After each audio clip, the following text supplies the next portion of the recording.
Oui, qui est le modèle de base de Hans Selye, qui est le père fondateur du concept stress. Che è il modello di base proposto da Ram Zillier, che è il fondatore dell'idea dello stress. Il y a trois phases. Si articola in tre fasi. Voilà, une phase de Una fase di préparation, preparazione, une phase de résistance una fase di resistenza et une phase d'épuisement. e una fase di, Tiziana, aiutami. Di Finimento. sfinimento. Ok. Di sfinimento. Voilà. Alors en fait, si vous considérez la crise Corona à un déploiement, on pourrait dire que les équipes de soignants ont travaillé pendant 4 ou 5 mois comme en opération militaire, dans un environnement clos et avec une protection spéciale, tout comme des militaires. Dunque, se consideriamo la crisi del coronavirus, il personale sanitario ha lavorato per 4 o 5 mesi in un assetto di operazione militare, in un ambiente completamente protetto et où léger pas compris. Con i, Avec con un i- équipement spécial. Ah, ok, con un equipaggiamento speciale di le divise. protezione. Ok. Avec une grande différence, c'est qu'il n'y a pas eu de phase de préparation. La grande differenza però è che è mancata la fase di preparazione Et beaucoup manquaient aussi la protection nécessaire. e in realtà a molti è mancata anche la protezione necessaria. Donc le ressenti chez beaucoup est aujourd'hui qu'ils ont été envoyés dans une zone de guerre sale sans protection. Quindi il sentimento comune a molti è essere stato mandati in una zona di guerra, Ce qui les amène dans un vécu de colère et de blessure morale. il che li determina in loro un vissuto di collera e di ferita morale. La rabbia aussi. Mm. Hein? Anche di Alors, rabbia. si des militaires reviennent d'une opération, normalement, ce qu'on prévoit avant de les faire rentrer chez eux à la maison, c'est un sas de décompression. Dunque, quando i semidirettori rientrano dopo un'operazione, è previsto prima del rientro a casa di un periodo di decompressione, una camera di decompressione. Voilà, c'est une période de 4 ou 5 jours avec des assistants sociaux, avec des religieux et avec des psychologues pour les donner un accompagnement avant de les faire rentrer chez eux. Si tratta di un periodo di 4 o 5 giorni con assistenti sociali, con anche dei ministri religiosi e degli psicologi che accompagnano i soggetti prima che tornino a casa in famiglia. Pour éviter qu'avec le moral de guerre, ils entrent chez eux dans leur famille. Per evitare che rientrino a casa in famiglia con il morale di guerra. Je suis maintenant en train de développer des modèles de sas de décompression pour des hôpitaux. Sto ora sviluppando dei modelli di periodi o sale di decompressione per gli ospedali. Pour justement encore maintenant, pendant la période de l'été qui est relativement calme, faire un débriefing qui est un débriefing de fin de mission. Per riuscire ancora in questo periodo estivo che è relativamente tranquillo a fare un debriefing che sia un debriefing di missione, come una missione bellica. Di fine missione. C'est pas un débriefing. C'est pas un débriefing psychologique comme après un événement unique, mais c'est vraiment un débriefing sur toute une période de 4 ou 5 mois sur tout ce que les gens ont fait. Dunque non si tratta di un debriefing di guerra come inteso come un evento unico, debriefing, giusto Eric? Le debriefing, c'est ça? Oui, mais c'est pas la même chose que le débriefing psychologique, parce que le débriefing psychologique, il vise un événement unique. Ok, Tandis qu'ici, on vise justement une accumulation d'événements sur 4 ou quindi 5 non mois. tanto un debriefing psicologico che miri a un unico evento, quanto a un accumulo di eventi in un arco di tempo di 4 o 5 mesi. Juste pour terminer là-dessus, je vous donne l'idée d'un programme, mais je n'ai pas encore fait de slide dessus parce que je n'ai pas encore eu le temps de faire le slide, mais je vais vous dicter le programme qui est maintenant conçu pour faire ce débriefing sur toute une période de 4 ou 5 mois. Quindi ora per concludere questo aspetto vorrei condividere con voi l'idea di un programma del quale non ho ancora preparato le slide, ma che vorrei dettarvi perché è stato proprio concepito come un debriefing su 4 o 5 mesi. Imaginez-vous, pour prendre un cas simple, un département urgence et soins intensifs d'un hôpital. Immaginatevi, per prendere un caso semplice, un reparto di emergenze e cure intensive in un ospedale. Imaginons 3 équipes d'infirmiers, de médecins et de personnel soignant, des équipes d'environ 15 à 20 personnes. Dunque immaginiamo 3 equip, una di infermieri, una di medici e uno di, diciamo, personale curante più generico. Se Tiziana ti viene in Le mente. host, sono le Ok, host in realtà, gli operatori sociosanitari, no? ok, Voilà. di OS, ciascuna equip di una quindicina di persone. Voilà, des équipes qui font des rotations dans des départements Covid. Equip che lavorano in rotazione nel reparto Covid. L'activité de débriefing comporte un programme de 4 heures. Pardon, 4? 4 heures. Ah, d'accord. 4 horas. Sì, je n'avais pas entendu. Dunque l'attività di debriefing implica un lavoro di 4 ore. 15 minutes où on a la direction de l'hôpital qui explique les objectifs. 15 minuti in cui la direzione ospedaliera spiega gli obiettivi.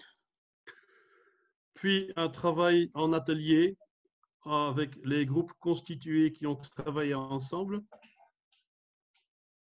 Un lavoro nello studio, nell'atelier, con i gruppi costituiti che hanno collaborato insieme. Tiziana, l'atelier? Sì, possiamo dire come un workshop, il modo Workshop, proprio di, voilà. Okay. ecco, di lavorare insieme. Voilà. Qui prend par workshop 1 heure et demie. Che dura 1 ora e mezza il workshop. Autour de questions de base. Intorno a questioni di base. Qu'est-ce que j'ai fait dans ma fonction pendant 4 mois? Che cosa faccio io nella mia funzione, ho fatto Sì. io nella funzione durante 4 mesi? Qu'est-ce qui a été le plus difficile pour moi?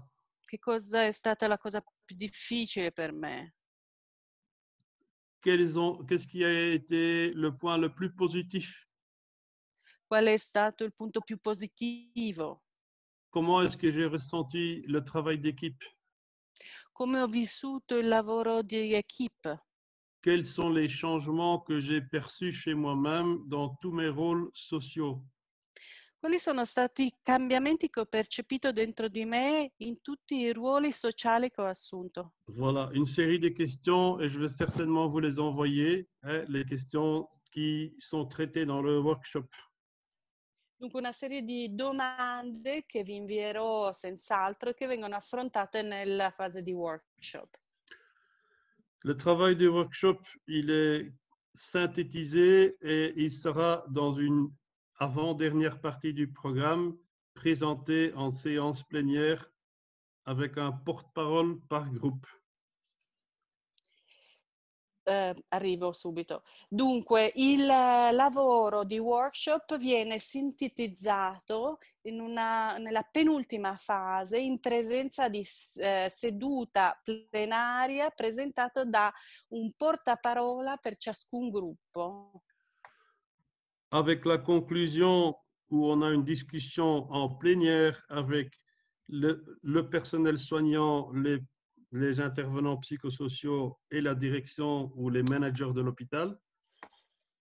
Nella fase conclusiva ci sarà una discussione plenaria che vede partecipare anche gli OS, il personale anche psicologico e la direzione ospedaliera o comunque qualche dirigente dell'ospedale. Avec comme conclusion finale, quelles sont les leçons apprises si nous serons confrontés à une deuxième vague de Covid? Con una conclusione finale su quali sono le lezioni apprese se dovremo affrontare una seconda ondata di Covid.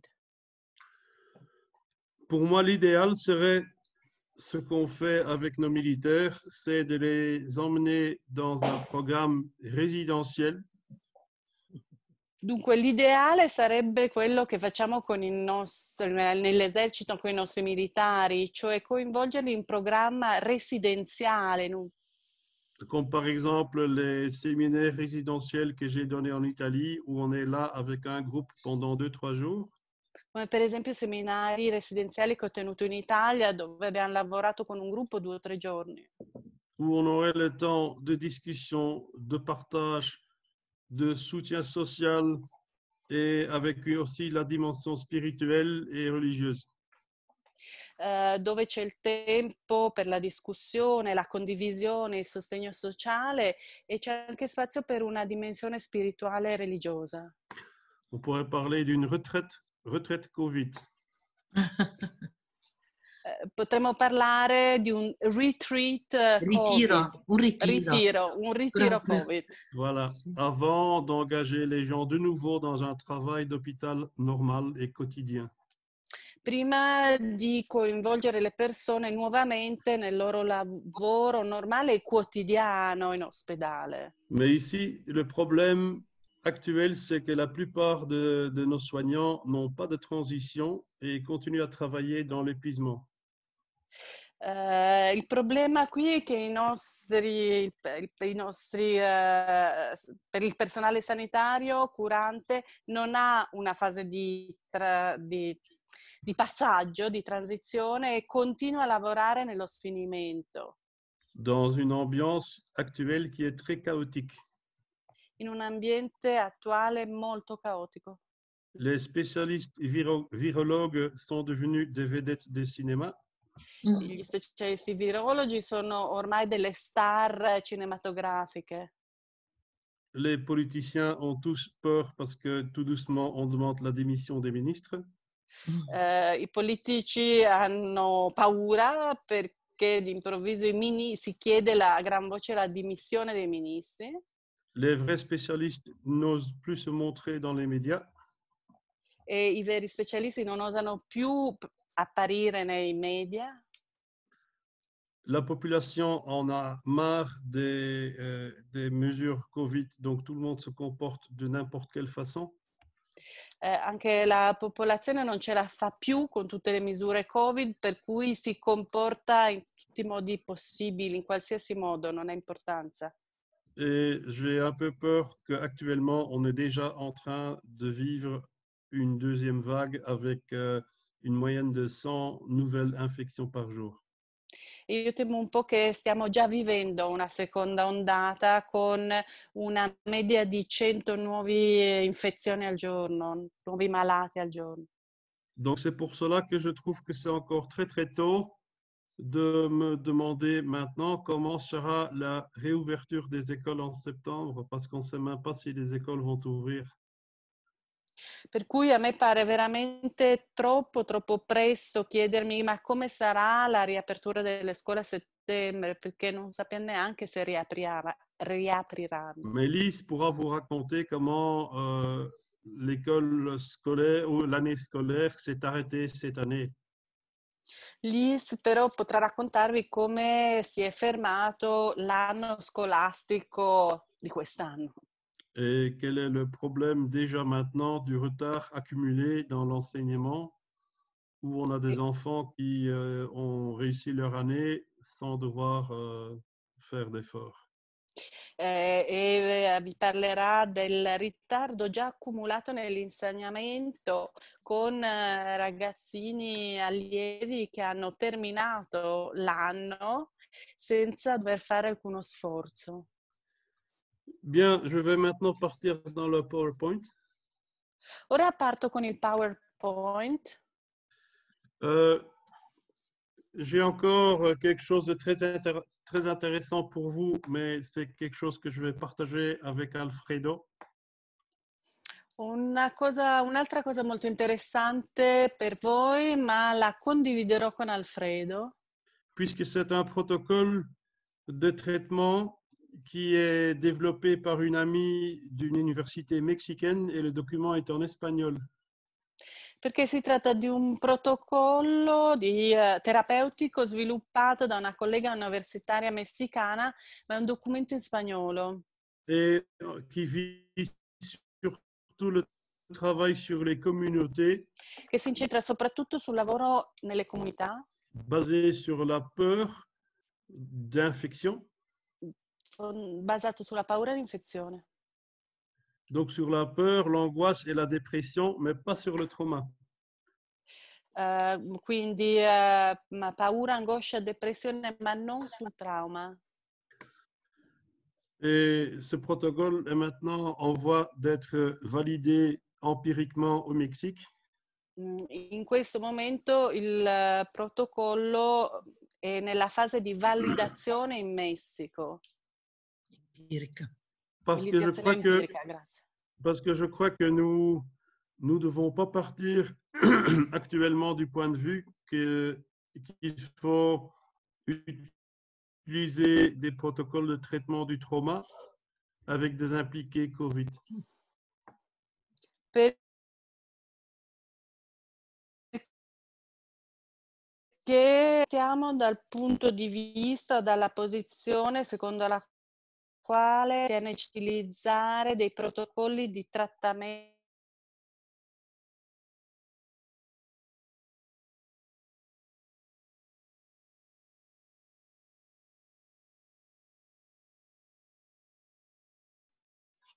terapeutici del trauma. EMDR, des impliqués de Covid. Personalmente che attualmente un po' sull'MDR si è ammalato di Covid. Parce qu'en fait, si vous MDR est efficace.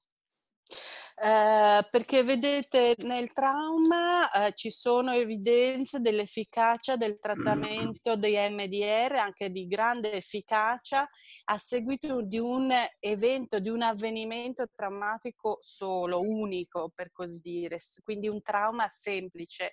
Ma nel caso di traumi accumulati e complessi non esistono dati empirici che sostengono l'efficacia dell'MDR. Donc, on doit trouver une façon de travailler avec des gens chez qui la traumatisation est encore en cours. Quindi occorre trovare un modo di lavorare con persone nelle quali la traumatizzazione è tuttora in corso. Un travail des crises dans une crise qui n'est pas finie. Un lavoro di crisi in una crisi che non è ancora finita. Où on a angoisse, dépression, stress, fatigue accumulée.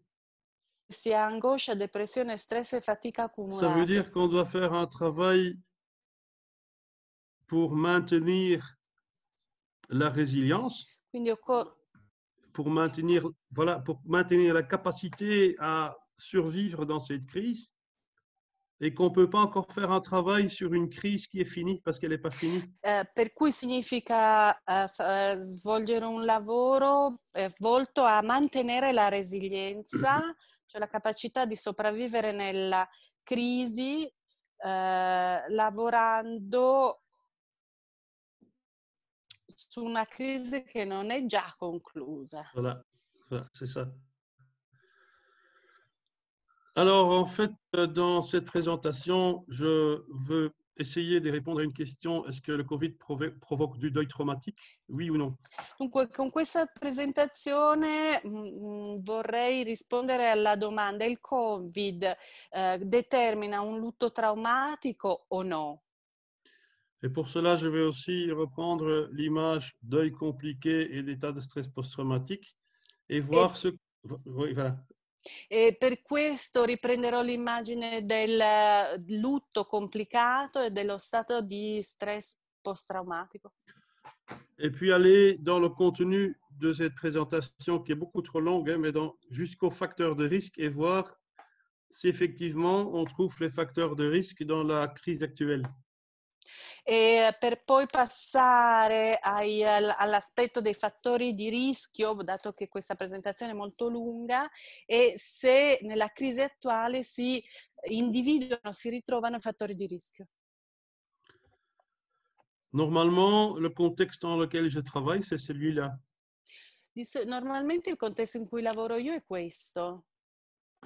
Accident, catastrophe, attentat Incidenti, terroriste, catastrofi, attentati terroristici, mort de pompiers en intervention, morte di vigili del fuoco durante gli interventi.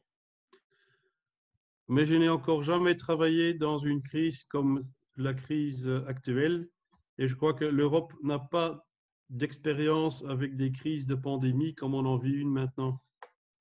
Ma non ho ancora mai lavorato, non avevo mai ancora lavorato in una crisi come la crisi attuale e credo che l'Europa in realtà non abbia esperienza di una pandemia quale quella attuale, corrente. Il y a beaucoup de facteurs qui sont des facteurs problématiques autour desquels on n'a même pas encore réfléchi. Sono molti i fattori problematici sui quali non si è ancora riflettuto. Pour ceux qui étaient présents dans le séminaire qu'on avait donné comme le premier séminaire pour ce groupe, Per chi era presente al primo seminario che abbiamo tenuto con questo gruppo online, je vous rappelle une question très intéressante d'une de vos collègues qui disait « Est-ce que chez des très jeunes enfants, chez des bébés, est-ce qu'on n'a pas un problème de déprivation sensorielle ?» voglio rammentare una domanda fatta da una vostra collega sui neonati o comunque i bambini molto molto piccoli non soffrono di una deprivazione sensoriale? C'est quelque chose que j'ai pu observer moi-même pendant mes vacances.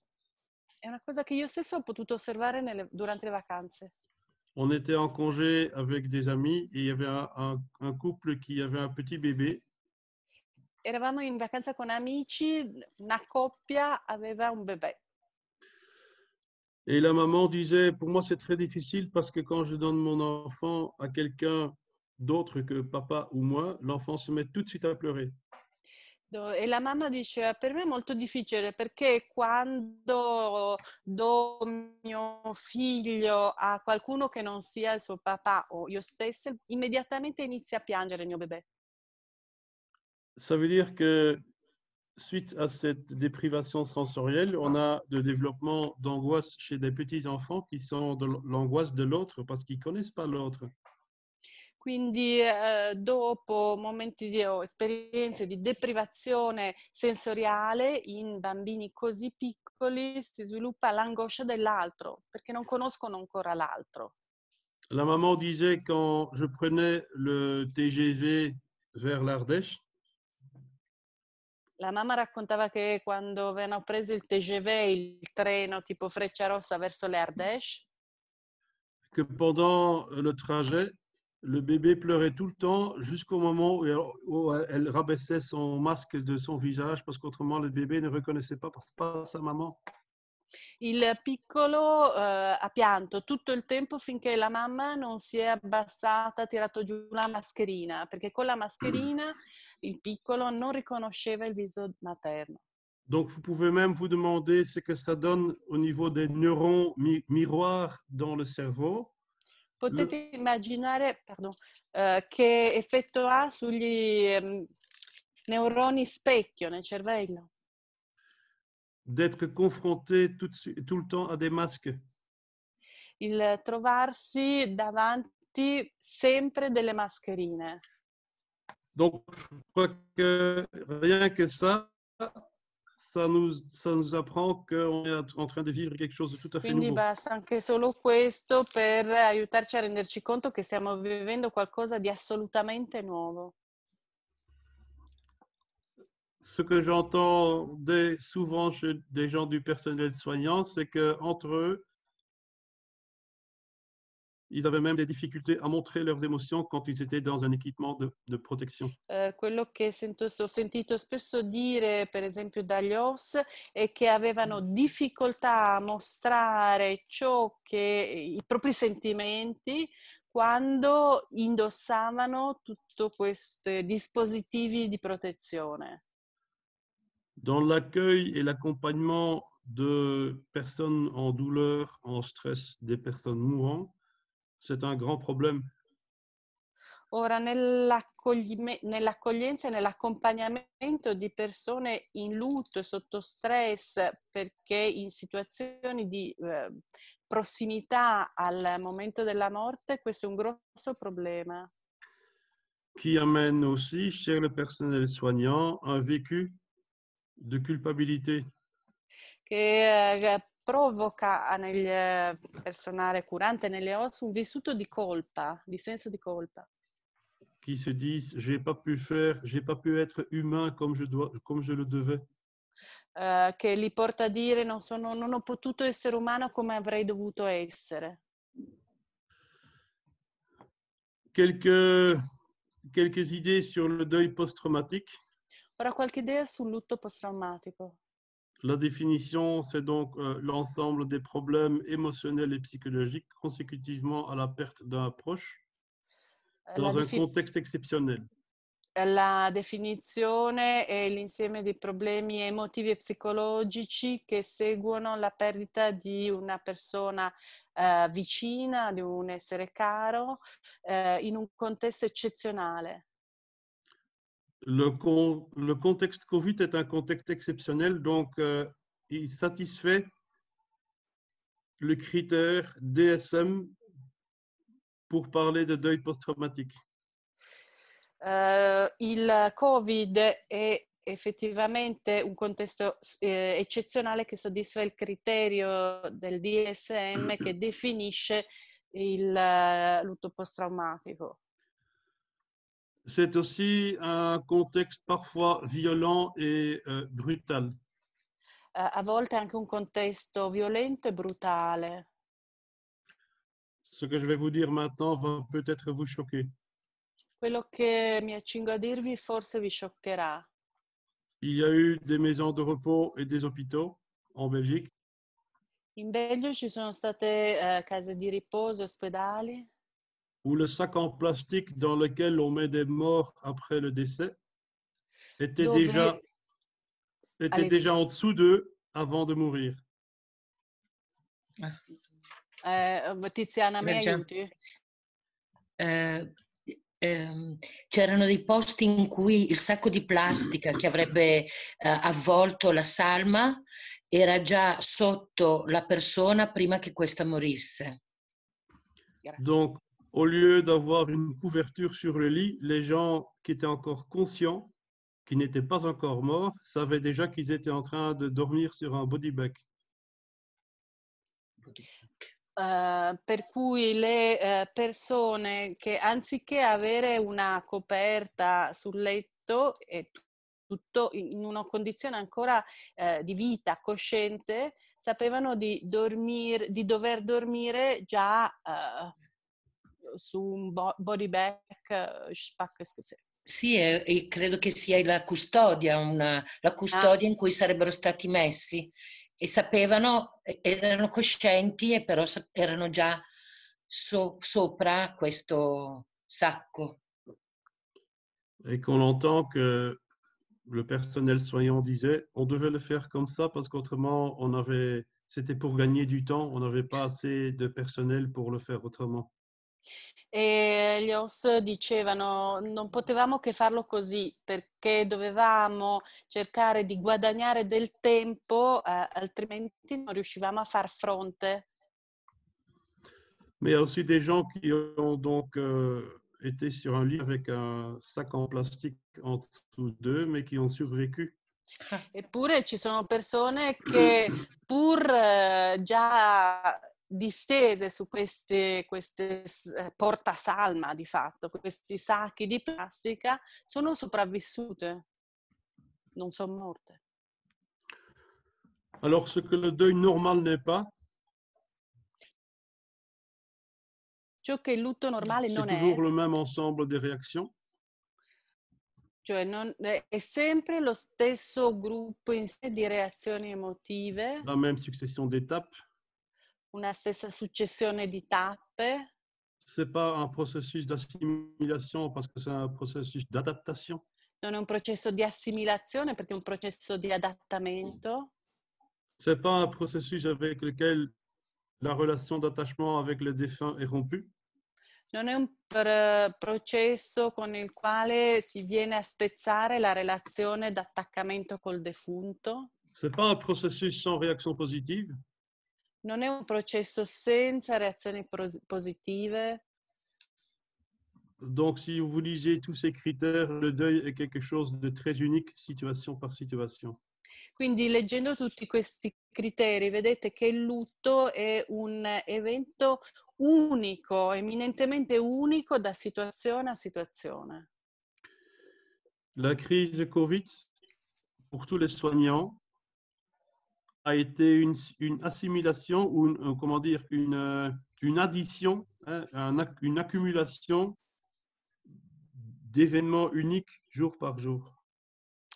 La crisi Covid per tutto il personale curante di assistenza è stata un'assimilazione, un addizionarsi, un accumulo di eventi unici giorno dopo giorno. Et moi, j'ai toujours appris en tant que pompier et ambulancier E come vigile del fuoco e ambulanziere, non so come si dica, personale che lavora, ambulanciere, j'ai toujours appris qu'après une intervention très difficile, le mieux c'est d'en parler rapidement. ho sempre appreso che dopo un intervento molto difficile la cosa migliore è parlarne subito.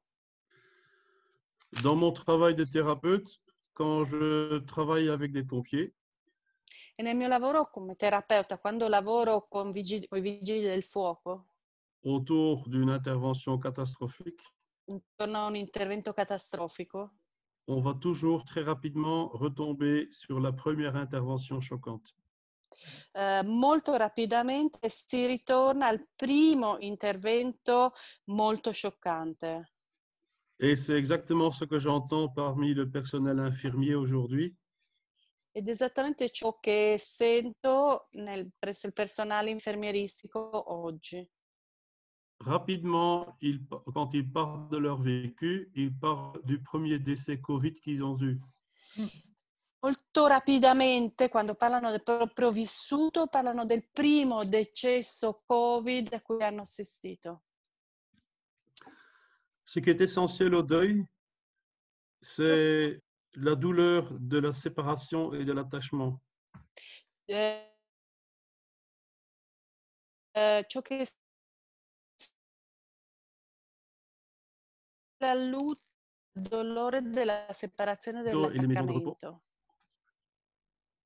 E gli OSS, negli ospedali, nelle case di En riposo, travaillant tellement dur et tellement longuement, hanno lavorato talmente duramente e a lungo sont en train de vivre un deuil de la vie normale en famille. che ora stanno vivendo un lutto della vita normale in famiglia, Avec une séparation de leurs êtres chers et souvent même une séparation de la vie des enfants. con una separazione dai loro cari e soprattutto una separazione dalla vita dei figli. Où on trouve aussi une certaine douleur de Si la ritrova anche séparation, un certo dolore della separazione, la nostalgie de la vie normale où on ne portait pas encore de masque. la nostalgia della vita normale quando non si portavano ancora Pensez par mascherine. exemple au bistrot, au café, au restaurant, on était tous ensemble, les uns sur les autres, à manger, à partager de la nourriture et à manger de l'assiette de l'autre. Pensate al bar, al ristorante, all'osteria, quando si era tutti insieme, uno sull'altro, dove è cibo. C'est parti tout ça. Tutto questo non c'è più. Aujourd'hui, j'ai eu pour la première fois depuis 6 mois Oggi une main d'un patient qui Oggi m'a per la remercié. prima volta negli ultimi 6 mesi ho preso la mano di un paziente che mi Qui m'a dit, je peux vous ringraziava, serrer la main. che mi ha detto: "Posso stringerle la mano?" Dans la douleur de séparation, dans le deuil, on est à la recherche de l'autre. Dolore della separazione dell'altro, della separazione Vous pouvez le répéter, Eric? On est dans la recherche active de l'autre et l'autre, c'est celui qui est parti. Ok, sì, nella ricerca, il dolore della separazione, la ricerca dell'altro che non c'è più, che se n'è On est, andato. on est confronté à des pensées comme ce n'est pas vrai, donc de la négation. On essaye de dire c'est pas vrai ce qui se passe. E ci confrontiamo con pensieri di negazione, dove diciamo quello che succede non è mica vero, Et dans la désorientation, e nel disorientamento. c'est essentiel au deuil et en même temps, ça devient essentiel à la vie que nous menons tous actuellement. È essenziale nel lutto, ma è essenziale nella vita che attualmente stiamo conducendo tutti. Pour le personnel soignant dans les hôpitaux qui maintenant doit reprendre le travail normal et qui en même temps attend une possible deuxième vague, il n'y a pas de reconnaissance pour cet ensemble d'émotions. Per tutto il personale curante di ogni livello in ospedale, che adesso deve occuparsi del lavoro normale di tutti i giorni, non c'è questo riconoscimento rispetto a questo insieme di emozioni. Je vous laisserai ce slide, mais je ne vais pas discuter. C'est les anciennes théories du deuil. Dunque qui c'è una slide di cui non parlerò sulle vecchie teorie del lutto. Si parla del modello in fase di Kübler-Ross e il modello dei compiti centrali di James Warden. Voilà, je le laisse comme documentation. Lo lascio come documentazione. Et regardez ce modèle-ci qui est le modèle actuel de dual processing.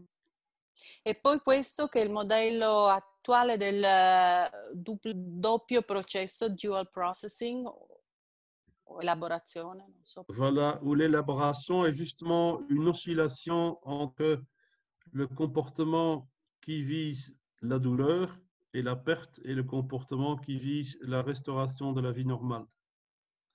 Ed è un modello di dove l'elaborazione è un'oscillazione tra un comportamento che si incentra sul dolore e la perdita e un comportamento che mira al ripristino della vita normale. C'est dans ce modèle, dans cette oscillation que nos intervenants, que nos soignants sont maintenant. È in questo modello, in questa oscillazione che noi interveniamo e che tutto il nostro personale curante in cui si trova in questa oscillazione. Ils doivent en même temps faire le travail du deuil et Deve al tempo stesso compiere l'elaborazione del lutto en même temps s'adapter à une nouvelle société qui est la société post-Covid-19. e al tempo stesso adattarsi a una nuova società che è la società post-Covid-19. Voilà, Covid-19, bis, ter et quater, etc. On ne sait pas si ça va durer. Covid-19 bis, ter, quater, non sappiamo se durerà. Alors, en fait, le deuil compliqué. Il y a plusieurs questions qu'on peut se poser dans les visions différentes. Dunque il lutto complicato o complesso, non so in italiano come si dica, deve affrontare una serie di interrogativi diversi. Qu'est-ce qu'on entend par compliqué? Che cosa intendiamo con complicato? Est-ce s'il y a trop de réactions Se ci sono troppe reazioni ou trop peu de réactions? o troppo poche? Ou qu'il y a de l'ambivalence et des conflits entre nos réactions? O se c'è ambivalenza e conflitti tra le nostre reazioni? Je crois que dans la crise Covid, il faut surtout aller voir le contexte violent, inattendu et très bizarre qui s'est produit. Dunque, secondo me, nella crisi Covid dobbiamo andare a considerare il contesto violento, inatteso e molto bizzarro che si è verificato. Je vais m'amener ici des critères symptomatiques du deuil persistant et compliqué, selon le DSM. Ecco qui i criteri sintomatici del lutto persistente complicato secondo il DSM-5. Si vous demandez, est-ce que la crise de Covid nous amène dans le deuil compliqué? Se vi chiedete la crisi Covid ci porta al lutto complicato, Il faut aller voir les circonstances de décès quand vous travaillez avec les familles.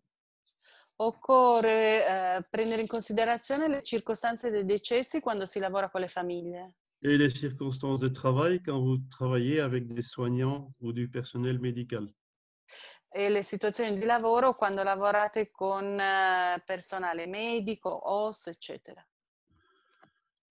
Donc, si nous regardons les premiers 4 critères ou symptômes, Se consideriamo i primi 4 criteri o sintomi, regardons, est-ce qu'il y a nostalgie persistante, chiedendoci c'è una nostalgia persistente, tristesse et souffrance intense, tristezza e sofferenza intense, rumination.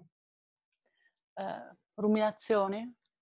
Et je crois que si on regarde tout ça, il y a surtout beaucoup de rumination chez le personnel soignant autour de ce qu'ils n'ont pas pu faire. Se consideriamo questi 4 criteri, rileviamo ruminazioni, soprattutto nel personale curante, rispetto a quello che non sono riusciti a fare. Et puis, au moins 6 symptômes parmi les 12 suivants. E poi almeno 5 sintomi dei 12 seguenti. Sì. L'acceptation, L'accettazione, l'incrédulité ou l'anesthésie affective qu'on peut presque comparer à une forme de dissociation émotionnelle. l'incredulità e un'anestesia affettiva che si può quasi paragonare a una dissociazione emotiva. Des difficultés à se remémorer des souvenirs positifs, Difficoltà a rievocare ricordi positivi, colère et amertume, rabbia, amarezza, auto-accusation, autoaccusa, l'évitement excessif, levitamento eccessivo, les idées de vouloir rejoindre celui qui est mort, idee di voler raggiungere la persona morta, le problème de faire de la confiance à quelqu'un d'autre, il problema di fidarsi di qualcun altro, solitude et distance sociale, distaccamento sociale, distacco sociale. perte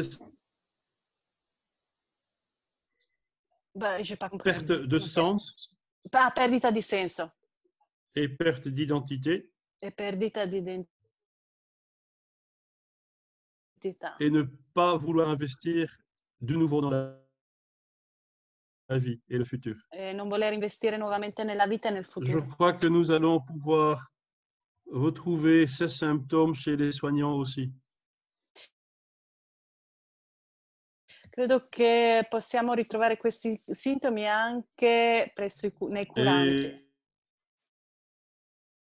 il ne faudra pas faire l'erreur à dire qu'il s'agit de burn-out. E non bisogna fare l'errore di dire, ah, ma si tratta Donc, je di crois qu'on va burnout. évoluer vers un syndrome psycho-émotionnel, aussi combiner la fatigue. Credo che si evolverà verso una sindrome psicoemotiva combinata alla fatica, all'esaurimento. Et je suis très inspiré par la littérature de guerre. La letteratura di guerra è di grande ispirazione per me. Concernant la blessure morale des combattants. Sulla ferita morale dei combattenti. Surtout quand je pense à certaines des missions opérationnelles auxquelles Soprattutto j'ai quando participé. penso a alcune missioni operative alle quali ho partecipato.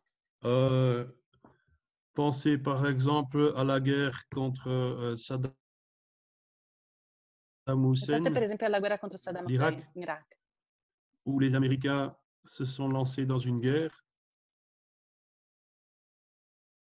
soi-disant chimiques, qui n'ont jamais été trouvées. Dove gli americani si sono lanciati in una guerra contro armi chimiche che non sono mai state trovate. Ça amène aussi le sentiment d'être abandonné et trahi. Questo porta anche al sentimento, determina il sentimento di abbandono e tradimento, essere stati abbandonati e traditi. Et j'entends beaucoup, surtout encore plus dans les maisons de repos que dans les hôpitaux, des gens qui ont l'impression d'avoir été trahis par les autorités. E ho sentito soprattutto nelle case di riposo più che negli ospedali persone che si sentivano tradite dall'autorità. Juste parce que pour garder de la place suffisante dans les hôpitaux, Semplicemente per avere posti sufficienti negli ospedali. en plein dans la crise, on a préféré ne plus envoyer des gens avec un âge avancé dans les hôpitaux, mais de les laisser dans les maisons de repos qui sont devenues des maisons de mort. Si è deciso in piena crisi che persone di età avanzata sarebbero rimaste nelle case di riposo che si sono trasformate in case di morte. Donc, le deuil post-traumatique, je crois que quand nous regardons tous les différents critères dans le DSM, que nous allons, et quand vous allez lire ceci, peut-être que quelqu'un va pouvoir traduire ça en italien, je crois que vous allez retrouver beaucoup de choses que vous entendez dans les témoignages des soignants. Quindi rispetto al lutto post-traumatico, i criteri che sono poi qui elencati, che si ritrovano nel DSM, in realtà penso che qualcuno lo tradurrà in italiano, non ho capito se adesso o in seguito. Dopo. Ok, si ritrovano anche nel personale curante degli ospedali. Surtout le point 4, perturbation de l'identité personnelle et sociale. Soprattutto il quarto punto, perturbazione dell'identità personale e sociale. Le médecin ou l'infirmier en soins d'urgence ou soins intensifs qui ne se considère plus comme un sauveur. Per cui il medico o l'infermiere che lavora nel reparto urgenze, pronto soccorso o cure intensive non si considera più un salvatore. Et le personnel des maisons de repos qui ne se considèrent plus comme des soignants, mais comme des accompagnateurs de la mort. E il personale che lavora nelle case di riposo che non si considera più un operatore sociosanitario, ma un accompagnatore verso la morte. Dans les maisons de repos s'ajoute un autre problème chez nous. Le case di riposo da noi si aggiunge un ulteriore problema. Imaginez-vous quand vous avez une maison de repos avec 80 personnes âgées qui prennent tous une chambre. Immaginatevi una casa di riposo con 80 anziani, ciascuno con la sua camera. Et que la moitié soit mort. E che la metà di loro sia morta.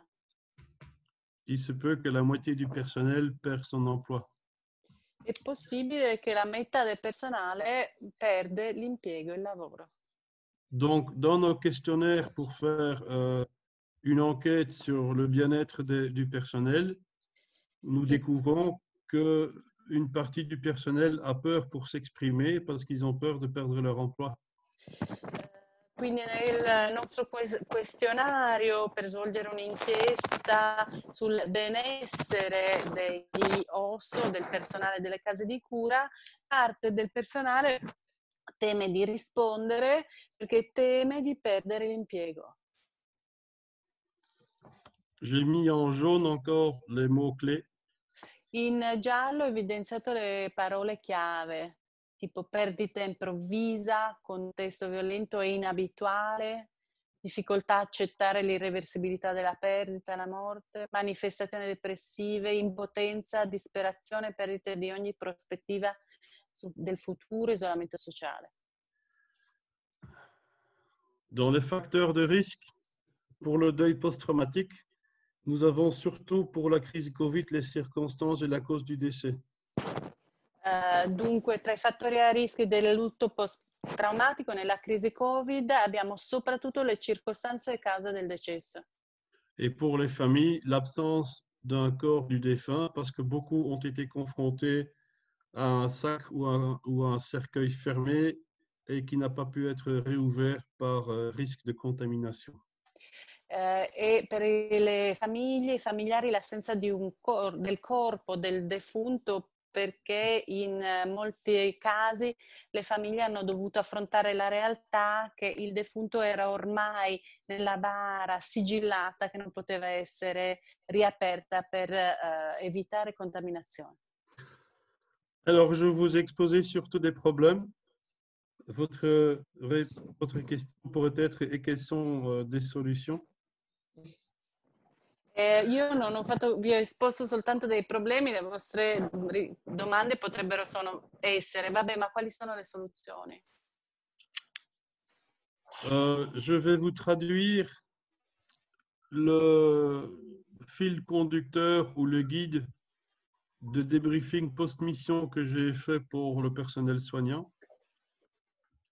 Dunque io ora vi tradurrò il filo conduttore del debriefing post missione che ho sviluppato per il personale curante. Je vous enverrai ça.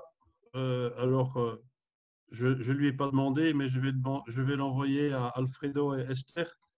Anche se non lo manderò a essere Alfredo, anche se non ve l'ho chiesto. Pour demander, il s'agit seulement de quelques pages, de 5 à 6 pages, pour demander, pour vous traduire ce document. Potete tradurlo questo documento se ve lo mando? Et en même temps, je vais demander à ma collègue mexicaine si je peux vous envoyer en espagnol son protocole de traitement mexicain, qui est un protocole d'intervention spécifiquement adapté à la situation Covid au Mexique. Et probablement, c'est quelque chose qui sera un outil très intéressant pour vous aussi. E chiederò al tempo stesso alla collega messicana se posso inviarvi il protocollo da lei sviluppato, protocollo di trattamento, di intervento che specifico, adattato alla situazione Covid in Messico, ma che credo possa essere interessantissimo anche per voi. Voilà, je vais en rester là avec ma partie et voir si vous avez déjà des questions que vous pouvez poser. Je n'ai pas encore regardé le chat pendant que je parlais. Et alors, je vous laisserai aussi dans les bonnes mains de Lys. Si vous voulez poser des questions maintenant, allez-y. Dunque io mi fermerei qui, se avete già delle domande da farmi potete farle, non ho guardato nella chat se ci sono domande, altrimenti vi lascio nelle buone mani di Lys. Comunque se avete domande subito posso anche rispondere.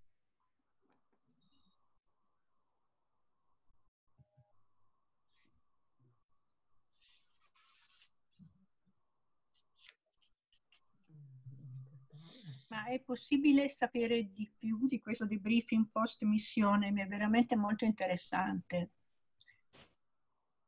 Eric, vous avez compris, serait-il possible de savoir quelque chose de plus sur ce débriefing post-mission? Il me paraît très intéressant.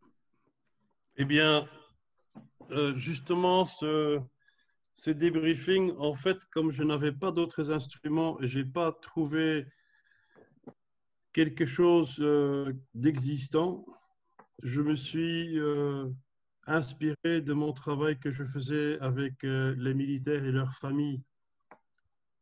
Dunque, in effetti, a proposito del debriefing, io non avevo altri strumenti e non ho trovato altre cose già esistenti, per cui mi sono ispirato al lavoro che conducevo con i militari e le loro famiglie. Je vous donne l'exemple d'un travail avec une compagnie de 150 personnes. Faccio un esempio di un lavoro con una compagnia di 150 persone. Une compagnie, ça veut dire 3 pelotons de une trentaine de personnes et le reste du personnel administratif. Una compagnia è costituita da 3 pelotoni di circa una trentina di persone ciascuna più il personale amministrativo. Imaginons une compagnie qui revient après 6 mois de la guerre dans le Balkan. Immaginiamo una compagnia che torna dopo 6 mesi di guerra nei Balcani. On les laissait d'abord 2 semaines de vacances.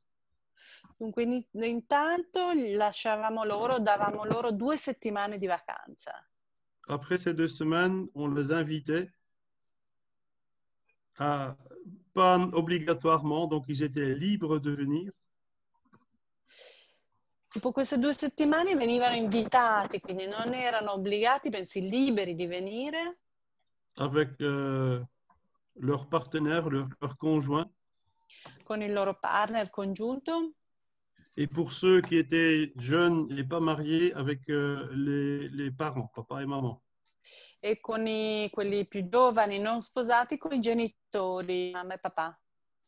Ils étaient rassemblés dans une salle de conférence. Venivano riuniti in una sala conferenza. Et ils recevaient d'abord quelques mots du grand chef, le chef du bataillon, qui les remerciait de leur dévouement et de leur engagement pendant la mission. Innanzitutto il grande capo, il capo del battaglione, li ringraziava per la loro dedizione e il loro impegno nei 6 mesi precedenti. Puis il recevait un briefing de 15 minutes qui était un briefing psychoéducatif. Poi c'era un briefing di 15 minuti di natura psicoeducativa. Donné par un psychologue. Tenuto da uno psicologo. Qui leur exposait les grands défis du retour à la maison après la guerre. Che illustrava loro le grandi sfide del ritorno a casa dopo la guerra. Tant pour le militaire que pour la famille. Sia per il soldato, sia per la famiglia. Donc, en disant l'opération militaire, eh bien, c'est le militaire qui l'effectue. Dicendo l'operazione militare è il militare che l'effettua. Mais la famille effectue aussi une opération sur le front familial. Donc, anche la famiglia effettua un'operazione sul fronte familiare. Donc, l'infirmière Covid, elle est dans son hôpital pendant des mois. Quindi l'infermiera Covid è in ospedale per dei mesi. Mais elle sait seulement le faire quand il y a une famille qui garde les enfants. Ma può farlo e sa farlo solo quando ha una famiglia che si occupa dei suoi figli. Donc les familles des héros, c'est des héros aussi.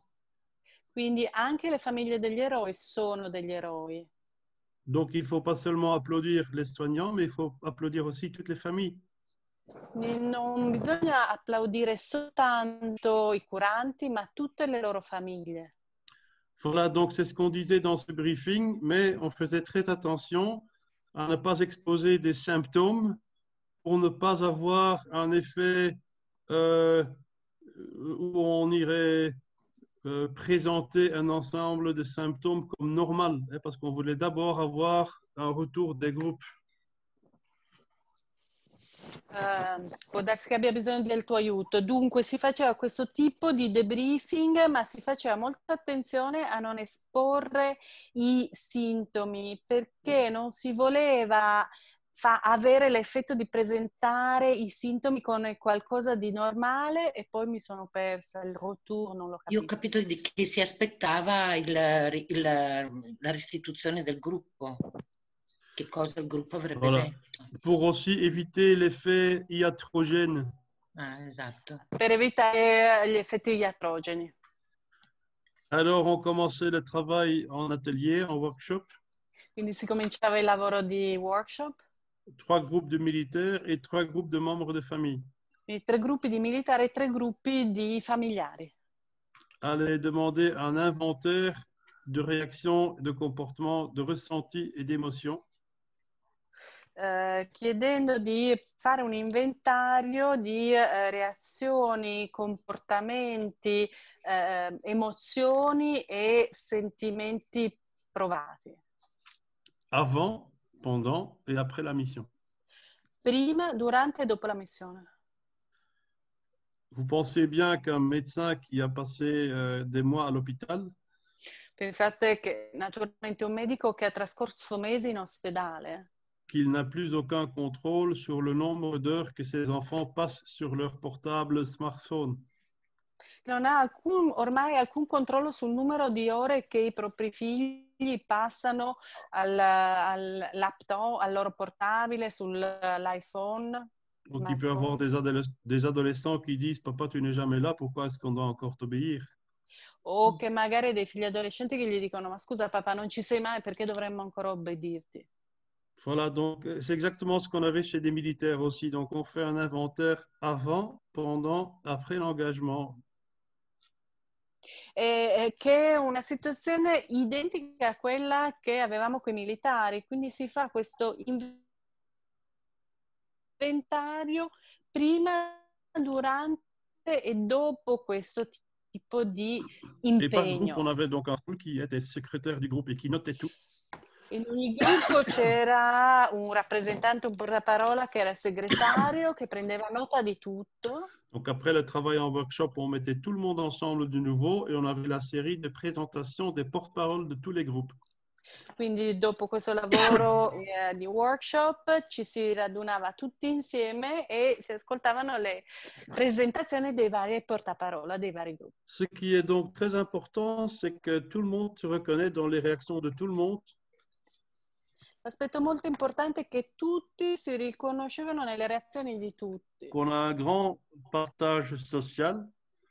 che sia una grande condivisione sociale. Donc, c'est un travail de communauté, de partage et de normalisation. Si tratta dunque di un lavoro di comunità, di condivisione e di normalizzazione.